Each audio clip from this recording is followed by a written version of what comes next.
Hello friends, आप लोगों का स्वागत है मेरे YouTube चैनल पर। और हम लोग सभी लोग जानते हैं कि आज 8 जून 2023 को CSIR नेट का एग्जाम हुआ है और इस एग्जाम में 3 पार्ट होते हैं, पार्ट ए, पार्ट बी और पार्ट सी। तो पार्ट ए में जो भी क्वेश्चन, जितने भी रीजनिंग के क्वेश्चन हैं, आज हम लोग इस वीडियो में देखेंगे। उसके बाद इसके बाद वाले पार्ट में जो आते हैं जितने भी क्वेश्चन हैं, उन सारे क्वेश्चन का आंसर की सहित, उसका सॉल्यूशन सहित मैं वीडियो लेकर आऊंगा। उसके बाद मैं पार्ट सी का लेकर आने वाला हूं। तो सबसे पहले आज पार्ट ए में जो क्वेश्चन आए थे और जितने क्वेश्चन मुझे याद हैं वो मैं इस वीडियो के माध्यम से आप लोगों को बताना चाहूंगा। और आप लोग जो भी आंसर मेरे आए और यहाँ पे मैंने जितना भी सॉल्व किया है, जितना मेरे दिमाग में बना, जैसे मैंने सॉल्व किया है, जैसे इन क्वेश्चन को देखा है, वैसे आप लोगों के सामने प्रस्तुत करने जा रहा हूं। अगर आप लोगों को अच्छा लगे तो वीडियो को लाइक कर दें और चैनल को सब्सक्राइब कर लें। तो चलिए हम स्टार्ट करते हैं आज का ये वीडियो। इस वीडियो में से जो सबसे पहला क्वेश्चन है वो ये है, the sum of 3 consecutive number is 15। उस क्वेश्चन में दिया गया था कि मतलब 3 कंसेक्यूटिव जो नंबर है उसका सम कितना है, 15 है। देन फाइंड a-2 का स्क्वायर प्लस b-2 का स्क्वायर प्लस c-2 का स्क्वायर।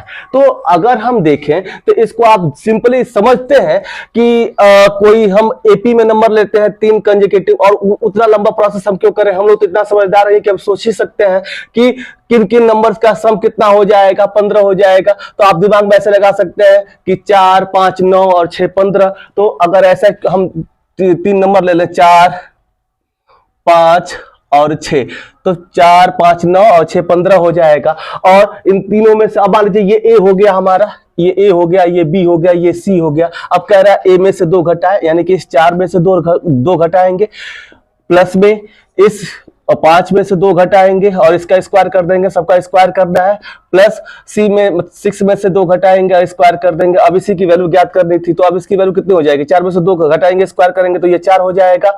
अब देखिए 5 में से 2 घटाएंगे, स्क्वायर करेंगे तो ये 9 हो जाएगा, और 6 में से 2 घटाएंगे तो ये 4 का स्क्वायर हो जाएगा 16। अगर इसको जोड़ेंगे तो 16, 9, 25, 4 कितना हो जाएगा, 29। उसमें एक ऑप्शन 29 था, ये ऑप्शन इसका सही हो जाएगा। तो आप ऐसे पहले क्वेश्चन को सॉल्व कर सकते थे।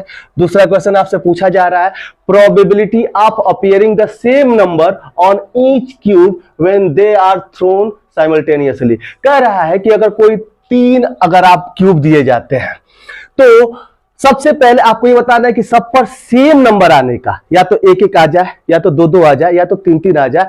इन नंबर के आने की प्रोबेबिलिटी क्या है। तो हम जानते हैं कि अगर कोई एक क्यूब है तो इस पे 6 नंबर होते हैं, तो इसके टोटल नंबर ऑफ इवेंट कितने हो जाते हैं, 6 हो जाते हैं। अगर 2 क्यूब होते हैं तो दोनों का अगर टोटल नंबर ऑफ इवेंट कितना हो जाता है, इसका भी 6, इसका भी 6 मल्टीप्लाई कर लेते हैं। अगर 3 ले लिया जाए तो इसके भी 6 इवेंट होंगे और इसको भी हम इससे मल्टीप्लाई कर लेंगे। तो अगर 3 है तो टोटल नंबर ऑफ इवेंट कितने हो जाएंगे, टोटल नंबर ऑफ इवेंट अगर लिखना चाहे तो आप 216 हो जाएगा। ठीक है।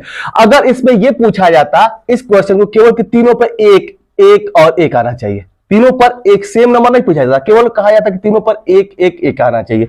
तो 216 में से कोई एक ही इवेंट ऐसा बनेगा जिसपे तीनों पर 1 आएगा। तो इस क्वेश्चन का आंसर तो 1/216 हो जाएगा। लेकिन क्वेश्चन ये पूछा गया था कि तीनों पर सेम नंबर आए, या तो 1-1 आ जाए, या तो 2-2 आ जाए, या तो 3-3 आ जाए। तो ऐसे कितने इवेंट हो सकते हैं, 1-1 वाला 1, 2-2 वाला 1, 3-3 वाला 1, 4-4 वाला 1, 5-5 वाला 1। मतलब ऐसे करने पर total number of favourable event कितने हो जाएंगे, फेवरेबल इवेंट जो हो जाएंगे वो 6 हो जाएंगे। तो यहाँ पे जो प्रोबेबिलिटी हो जाएगी वो कितनी हो जाएगी, 6/216, और कटेगा तो कितना हो जाएगा, आप 1/36 हो जाएगा। तो सेम नंबर आने की जो प्रोबेबिलिटी हो जाएगी वो 1/36 होगी। उसमें एक ऑप्शन था, ये भी ऑप्शन था। ठीक है। तो ये वाला ऑप्शन आपका क्या हो जाएगा, सही हो जाएगा। ठीक है।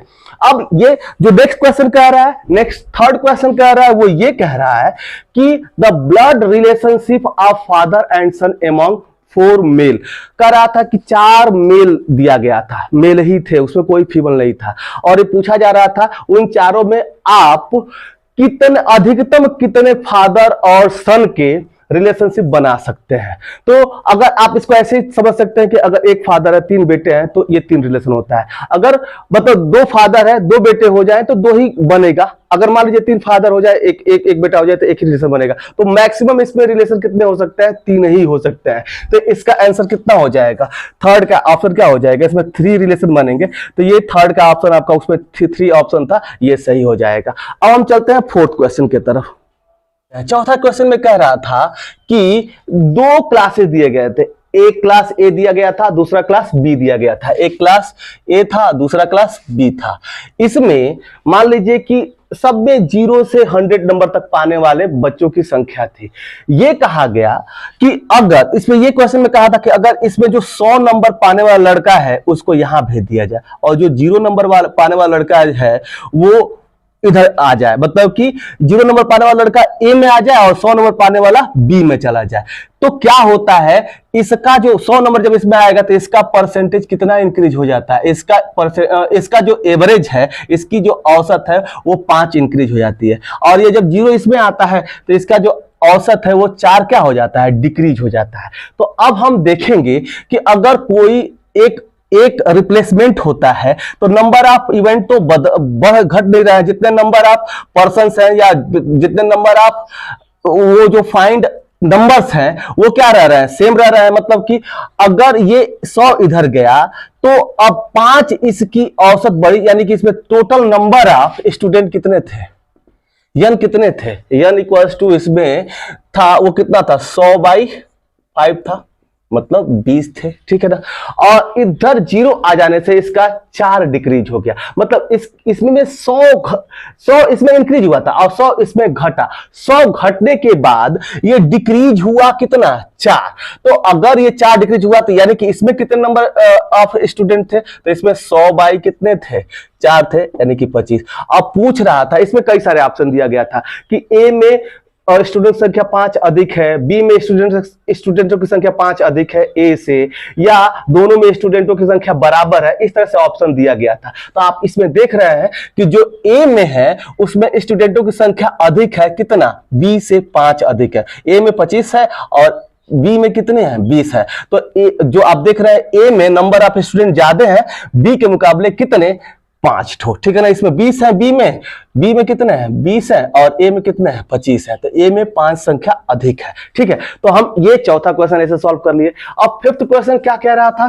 पांचवा क्वेश्चन उसमें कह रहा था कोई 3 लिक्विड लिया था, एक का कलर ग्रीन था, ये जो पहले का जो कलर था वो ग्रीन था, दूसरे का कलर ब्लू था, तीसरे का कलर रेड था, और इन तीनों का जो रेशियो था वो 5, किसी बर्तन में 5:3:2 के रेशियो में था, और टोटल उसको मेजर करने पर जो उसका मास था वो 50 केजी था। कितना था? 50 केजी था। तो इसको अगर मान लीजिए तीनों का रेशियो ऐसा दिया गया था, ऐसा लिखेंगे 5x plus 3x plus 2x equal to कितना? टोटल 50 केजी था। आप समझ रहे हैं, 5 3 8 2 10x इक्वल टू कितना हो जाएगा? 50। 10 से ये कटेगा, 5 हो जाएगा, तो x इक्वल टू 5।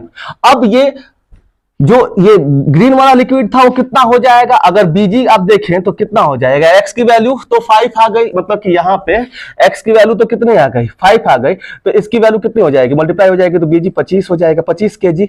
और ये जो अगर इसको निकाला जाएगा तो बी कितना हो जाएगा? ब्लू कितना हो जाएगा? 3 × 5, यानी कि कितना हो जाएगा? ये 15 केजी। और वैसे ही जब इसको मल्टीप्लाई करेंगे तो बी रेड कितना हो जाएगा? रेड लिक्विड कितना हो जाएगा? बी आर जो आपका हो जाएगा वो 2x है, तो 2 × 5 कितना हो जाएगा? 10 केजी। अब कह रहा है कि इस 50 केजी में और 10 केजी रेड मिला दिया जा रहा है, मतलब इसको और 10 केजी ज्यादा कर दिया जा रहा है। तब इन तीनों का कितना एवरेज हो जाएगा? तब तीनों का एवरेज कितना हो जाएगा? अगर 10 केजी और इसमें मिला दिया जाए तो कितना हो जाएगा? 15:15 25:15 इसमें 10 और मिलाना है, तो ये कितना हो जाएगा? ये अगर ये 20 केजी हो जाएगा। अब सबको 5 से डिवाइड कर देते तो ये 5 हो जाएगा, 3 हो जाएगा, कितना हो जाएगा? 4 हो जाएगा। तो ये वाला ऑप्शन उसमें जो दिया गया था 5:3:4 वाला, ये सही था। तो आप ऐसे इसको क्या कर सकते थे? इसको फाइंड आउट कर सकते थे। तो ये फिफ्थ क्वेश्चन रहा। अब चलते हैं सिक्स्थ क्वेश्चन की तरफ। अब चलते हैं सिक्स क्वेश्चन में। सिक्स क्वेश्चन में क्या दिया था कि दो पैरेलल लाइन दे दिया था, ये जो लाइन है वो एक दूसरे के क्या है, पैरेलल है, और इसमें दो सेमी सर्कल दे दिया था कुछ ऐसे, इसका रेडियस r, इसका रेडियस r, ठीक है। और आपसे ये कह रहा था कि आप ये जो आपका एंगल है BAC कितना होगा, इस एंगल को फाइंड आउट करना था। तो ये इसके पैरेलल है, ठीक है, ये इसके पैरेलल है और ये इसके पैरेलल है। और हम जानते हैं कि कोई सेमी सर्कल पे, कोई भी सर्कल का जो टेंजेंट होता है उस पे कितना डिग्री का एंगल बनता है, 90 डिग्री का एंगल बनाता है, तो ये 90 हो जाएगा। वैसे ही ये भी इसका टेंजेंट है तो ये भी 90 हो जाएगा, ठीक है। अब ये दोनों एंगल बचे, तो अब ये इसके पैरेलल है, ये इसके पैरेलल है, तो आप समझ सकते हैं कि ये भी कितना हो जाएगा, 90 हो जाएगा, और ये भी कितना हो जाएगा, 90 हो जाएगा। और ये इसका क्या है, डायगोनल है। तो डायगोनल किसी भी आपका रेक्टेंगल हो या स्क्वायर हो, उसको दो बराबर भागों में डिवाइड करता है, तो इसका कितना डिग्री एंगल हो जाएगा, 45 डिग्री। तो इसमें इस थीटा का एंगल कितना हो जाएगा, 45 डिग्री। तो आपका सिक्स्थ क्वेश्चन का जो आंसर हो जाएगा वो 45 डिग्री था, ठीक है। आप ऐसे इसको काउंट कर सकते थे। अब हम सेवेंथ क्वेश्चन करते हैं। क्या दिया था सेवेंथ क्वेश्चन में, पटाखे के गरजने की आवाज 1 सेकंड बाद सुनाई देता है, तो वह पटाखा कितना दूर पर छूटता है।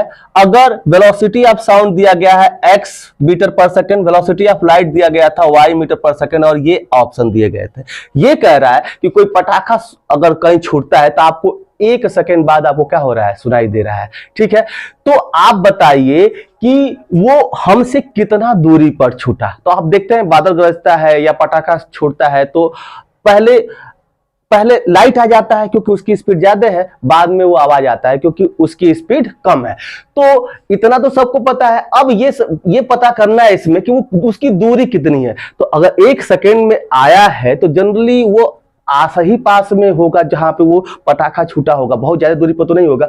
अगर ऑप्शन में मिला है तो ये y स्पीड है किसकी, ये y जो स्पीड है लाइट की, और y स्क्वायर बाय अगर x किया जाए तो ये काफी लंबा हो जाएगा। हम जानते हैं कि जो लाइट की स्पीड होती है वो कितनी होती है, 3 × 10⁸ होती है, और इसका स्क्वायर करेंगे तो और भी ज्यादा हो जाएगा, और x से डिवाइड करेंगे तो बहुत ज्यादा हो जाएगा। इसकी होने की संभावना हो ही नहीं सकती है। और x स्क्वायर बाई y, ये इस केस में अगर x स्क्वायर करेंगे, हम जानते हैं कि जो एयर जो इसका साउंड का स्पीड होता है वो 332 मीटर पर सेकंड होता है, स्क्वायर करेंगे और इसको हम इससे डिवाइड करेंगे 3 × 10⁸ से, तो ये भी बहुत कम हो जाएगा। तो ये दोनों ऑप्शन तो हो ही नहीं सकते, ठीक है। अब इन दोनों ऑप्शन में हम देखेंगे तो आप जानते हैं कि वेलोसिटी ऑफ जो साउंड है वो x दिया हुआ है। अगर x में से y घटाएंगे तो ये निगेटिव हो जाएगा, x में से y घटाएंगे निगेटिव हो जाएगा। वेलोसिटी निगेटिव में यहाँ पे हम देख ही नहीं सकते हैं, ये हो ही नहीं सकता है। तो आपका यही ऑप्शन बचता है xy upon y minus x, x y से मल्टीप्लाई करेंगे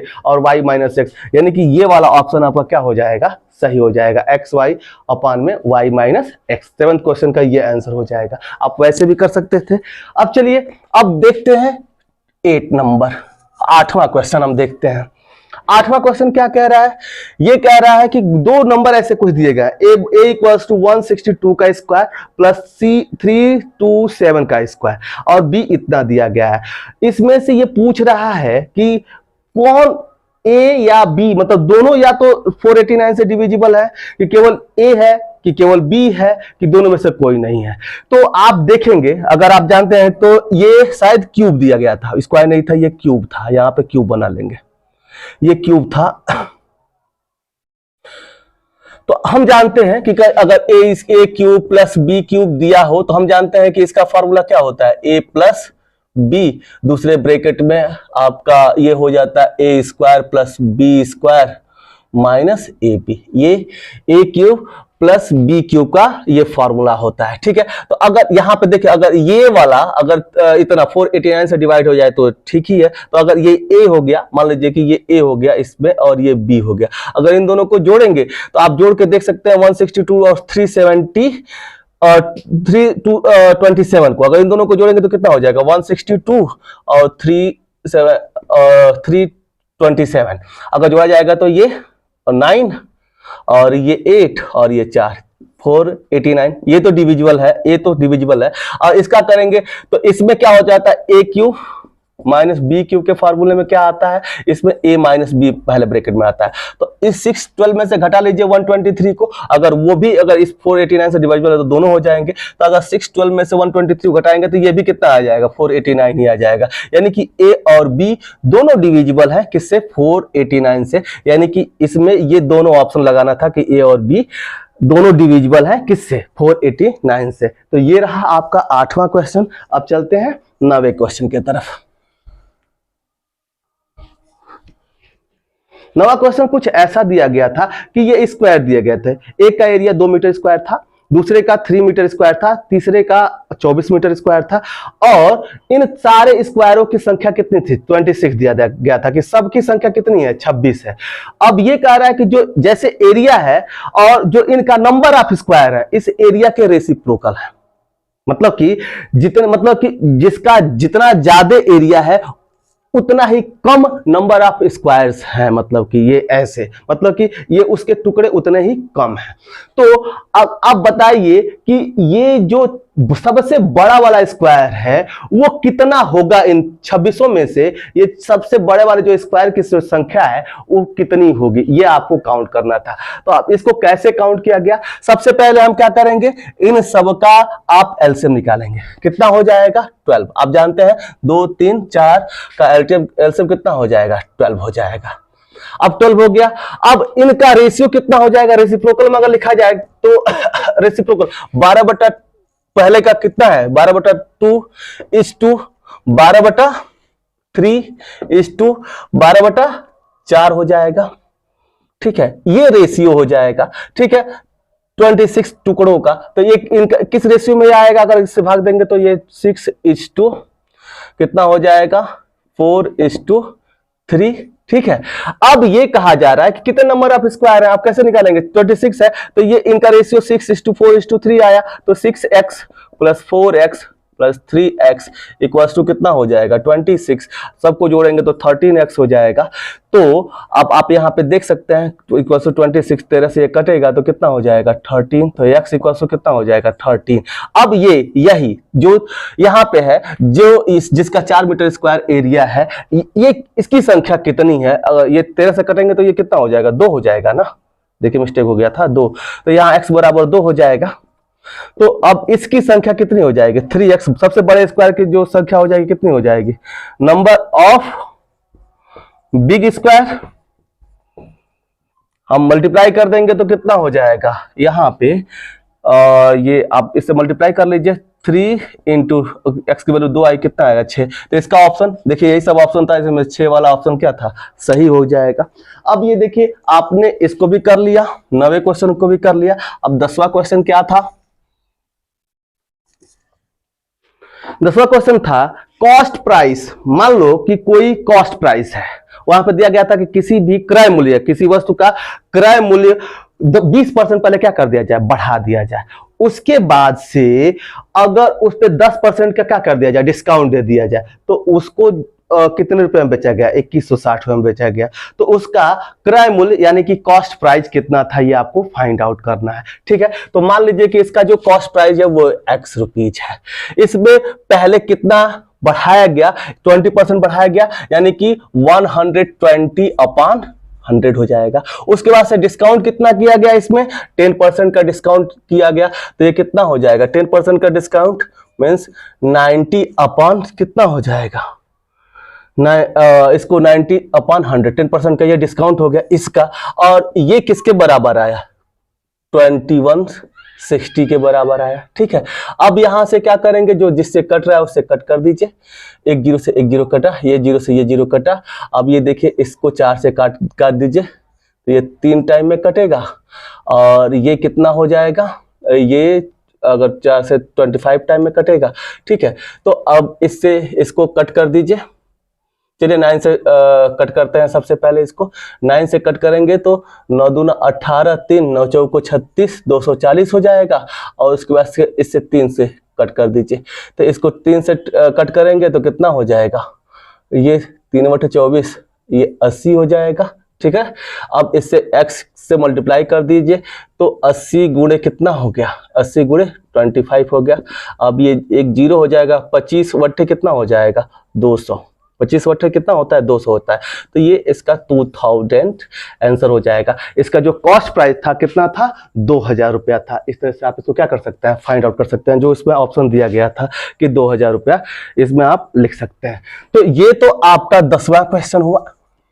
11वां क्वेश्चन क्या पूछा गया था आपसे, कह रहा है कि sum of angle of regular octagon, कह रहा है कि कोई रेगुलर ऑक्टागन है तो उसके सारे एंगल का सम कैसे होता है। तो हम जानते हैं किसी भी जितने भी अगर रेगुलर कोई फिगर है तो उसका कैसे हम एंगल का सम निकालते हैं। मान लीजिए कि ट्राइंगल का 180 होता है, कैसे होता है, फॉर्मूला यही, नंबर ऑफ साइड -2 × 180 कर दीजिए, आपको निकल आएगा। जैसे ट्राइंगल है, ट्राइंगल में 3 साइड है तो 3 में से 2 घटाइए और 180 से गुणा कर दीजिए, तो 1 गुणे 180, मतलब ट्राइंगल के तीनों एंगल का सम कितना हो गया 180।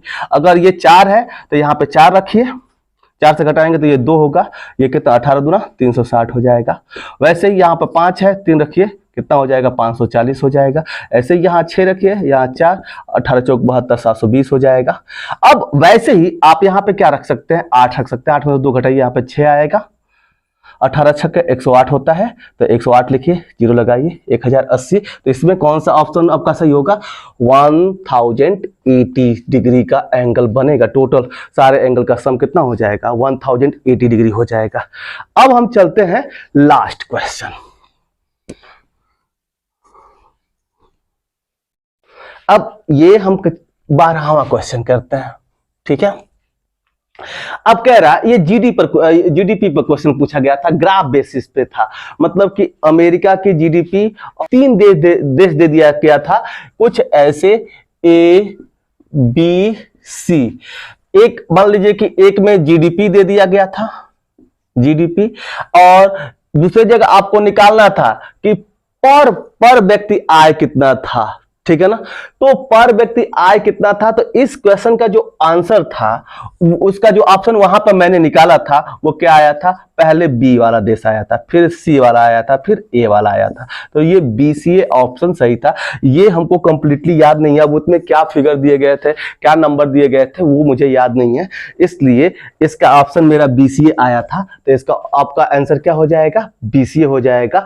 ये जितना मुझे याद आया उतने क्वेश्चन का मैंने यहाँ पे आपको आंसर बताया, और इसमें मेरे हिसाब से मैंने सब बताया है। अगर आपको अगर ये लगे कि नहीं इस क्वेश्चन का ये आंसर हो सकता है तो आप कमेंट बॉक्स में लिखें, मैं उसको सुधार करूंगा। और अगले वीडियो में मैं आपको क्वेश्चन लेकर आने वाला हूं पार्ट बी का, और इसमें जो क्वेश्चन और मुझे याद आते हैं उसको अलग से मैं डाल दूंगा। अभी मुझे 12 क्वेश्चन याद आ रहे थे, और भी कुछ क्वेश्चन दिमाग में बन रहा है लेकिन वो ठीक से नहीं बन पा रहा है, तो अभी मैंने नहीं बताया। अगर वीडियो अच्छा लगा हो तो आप इसको लाइक कर दें, ठीक है। तब तक के लिए जय हिंद।